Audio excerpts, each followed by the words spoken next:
This channel does not promote any violent, harmful, or illegal activities. All content provided by this channel is meant for an educational purpose only. আর এই মুহূর্তে সরাসরি নজর রাখতে হচ্ছে কসবার গুলশান কলোনিতে, সেখানে জুলকার এবং গুলজারের বাড়ির সামনে বিক্ষোভ দেখাচ্ছেন স্থানীয় বাসিন্দারা।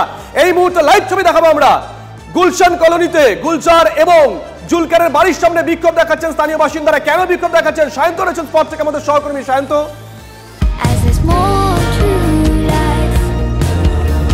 Evolved, yet unchanged.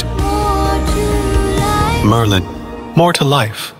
দেখো, এই যে যেখানে আমি দাঁড়িয়ে আছি, যে ভেড়িতে দীর্ঘদিন ধরে ভরাট চলেছে এবং সেই অভিযোগকে বারবার সরব হচ্ছেন এলাকার বাসিন্দারা। এবার জুলকারের বাড়ির সামনে বিক্ষোভ দেখাচ্ছেন সাধারণ বাসিন্দারা। তাদের দাবি, একের পর এক জলাশয়ে ভেড়ি ভরাট হয়েছে, আর ভেড়ি ভরাট করতে দেওয়া হবে না। আমি সরাসরি স্থানীয় বাসিন্দাদের কাছে যাবো। আপনারা কি নিয়ে বিক্ষোভ দেখাচ্ছেন? আমরা বিক্ষোভ দেখাচ্ছি, এখানে জলা জমিগুলোকে ভরে এখানে বিল্ডিং করার কথা বলছে। এর জন্য আমরা ওর বিরোধ করছি যে আমরা এটা জলা জমিকে ভরতে দেব না। Evolved, yet unchanged. Merlin, more to life. माने हम लोग पोखर को भरने नहीं देंगे, हम लोग यहाँ पर कोई बिल्डिंग नहीं बनाने देंगे। কার বিরুদ্ধে আপনাদের অভিযোগ? हम लोगों का विरोध है अभी जुल्कर अली के खिलाफ।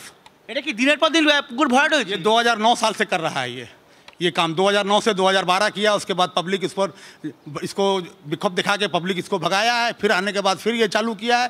सुशांतोदा आने के बाद सुशांतोदा का एक ही स्लोगन था कि हम अपने इलाका में जला ज़मीन को नहीं भरने देंगे, हम पुकुर को नहीं भरने देंगे, हम कोई পুকুর में अवैध निर्माण नहीं होने। আচ্ছা, জুলকার, আপনারা জুলকারের বিরুদ্ধে অভিযোগ করছেন। জুলকার পাল্টা গতকাল অভিযোগ করেছে সুশান্ত ঘোষ এখনো কাউন্সিলর হিসাবে একাধিক জলাশয় ভরাট করছে গুলশান কলোনি এবং বিভিন্ন অংশে। একদম মিথ্যা কথা বলছে, একদম সরাসরি, এটা সরাসরি মিথ্যা কথা বলছে, সরাসরি মিথ্যা কথা,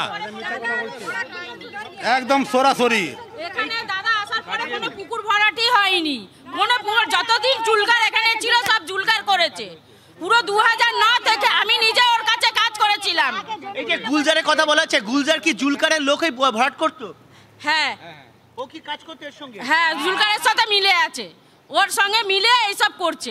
আমরা এই পুকুর ভরাট হতে দেব না। যদি সমস্ত পুকুর ভরাট হয়ে যাবে তাহলে আমাদের বাঙালিদের কাজকর্ম কোথায় করতে পারবো? দেখো, তুমি শুনতেই পাচ্ছ অভিযোগ করছেন 2009 থেকে এখনো পর্যন্ত পুলিশের কি ভূমিকা ছিল?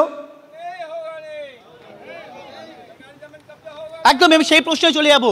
2009 থেকে এই পুকুর ভরাট হচ্ছে, আপনাদের কাছে স্পেসিফিকলি প্রশ্ন, পুলিশের কি ভূমিকা ছিল? পুলিশের সেই ভূমিকা দেখা গিয়েছিল? পুলিশের ভূমিকা কি ছিল? পুলিশের ভূমিকা আমি কি বলতে পারবো না, কিন্তু কলকাতার পুলিশের উপর আমার আস্থা আছে। পুলিশ রুখতে পারলো না কেন এই ভরাট? काउंसलर के रुकते हो लोग है ना, सुशांत घोष का असर ना ना काउंसलर तो अपना काम किया ना। काउंसलर उसके लिए तो केस भी हुआ थाना में ना, ये तो केस भी किया हुआ पहले से। देखिए ना आप, ये कंप्लेन। আমি একটা প্রশ্ন আপনাকে করতে চাই যে আপনারা বলছেন পুলিশের বাস রয়েছে, কিন্তু এইখানে এত বড় জায়গা আবর্জনা ফেলে ভরাট করে দেওয়া হলো, আপনারা পুলিশকে জানিয়েছিলেন? সব জানিয়েছি, আমাদের কাছে পুরো রিপোর্ট আছে। দেখুন আপনি, পুলিশের পুরো আমাদের দেওয়া রয়েছে, পুলিশ আমাদের কাজ করেছে, আমাদের সঙ্গে পুলিশও ছিল, তার আমাদের উপরে অ্যাটাক করা হয়েছে। তাহলে কি কোনোভাবে জুলকার কি কারোর লোক? হ্যাঁ, ও তো সব ওদের 5-6 জন মিলে ওরা সবাই এরকম কাজ করছে, ইলিগাল কাজ যত সব সিন্ডিকেট করে ওরাই তো কাজ করছে এইসব কাজ।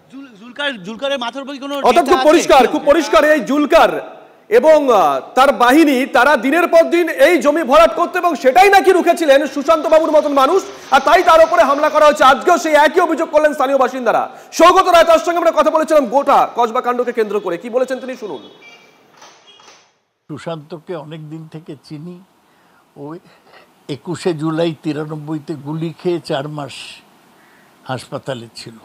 তাকে গুলি করতে আসবে গুন্ডারা, সুপারি কিলাররা, এই দুঃখের ব্যাপার না। ভয় একেবারেই ধরাচ্ছে না। আমরা পাবলিক লাইফে আছি, জানি গুলি খেতে হতে পারে, জেলে যেতে হতে পারে, এটা ধরেই আমরা পলিটিক্স করছি। আমরা তো সিপিএম নকশালদের হিংসার রাজনীতি উত্তরণ করেই এসছে। এখন এগুলো তো পচা অ্যান্টি সোশ্যাল।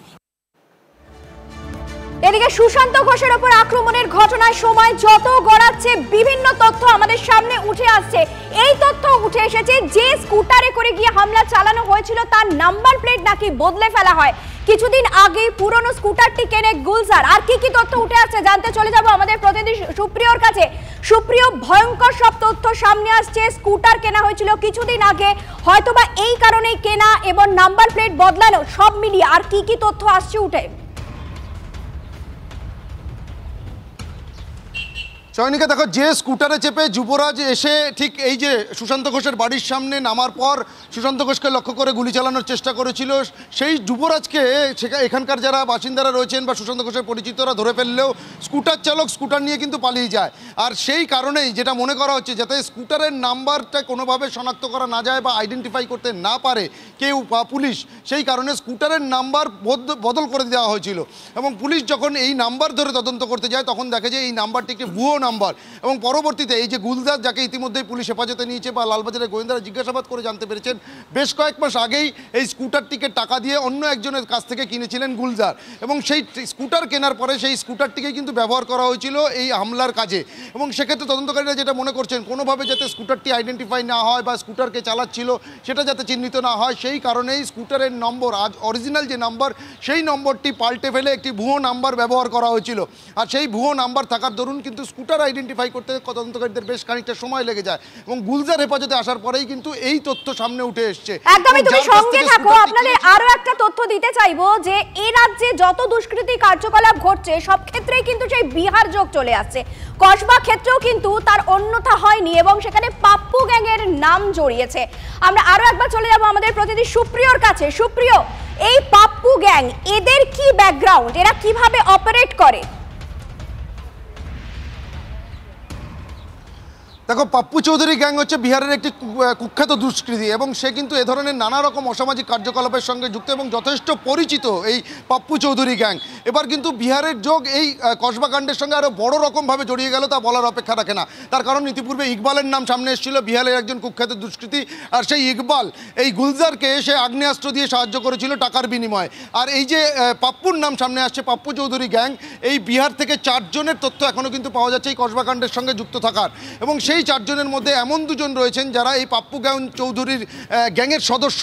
অর্থাৎ পাপ্পুর যারা গ্যাংয়ের সদস্যরা রয়েছেন তাদেরকে কিন্তু ভাড়া করে আনা হয়েছিল এই কসবা কাণ্ডে বা এই হামলা চালানোর ঘটনায়। আপাতত ধন্যবাদ সুপ্রিয়। বলেছে এদিকে নজর রাখো, অর্থাৎ সময় যত গড়াচ্ছে, তদন্তের অগ্রগতি যত ঘটছে, ততই কিন্তু বিস্ফোরক তথ্য সামনে আসছে। একদিকে যেমন স্কুটারের নাম্বার প্লেট চেঞ্জ, অন্যদিকে পাপ্পু গ্যাংয়ের যোগ, সব মিলিয়ে কিন্তু একটা চূড়ান্ত পর্যায়ে পৌঁছেছেন তদন্তকারী অফিসাররা।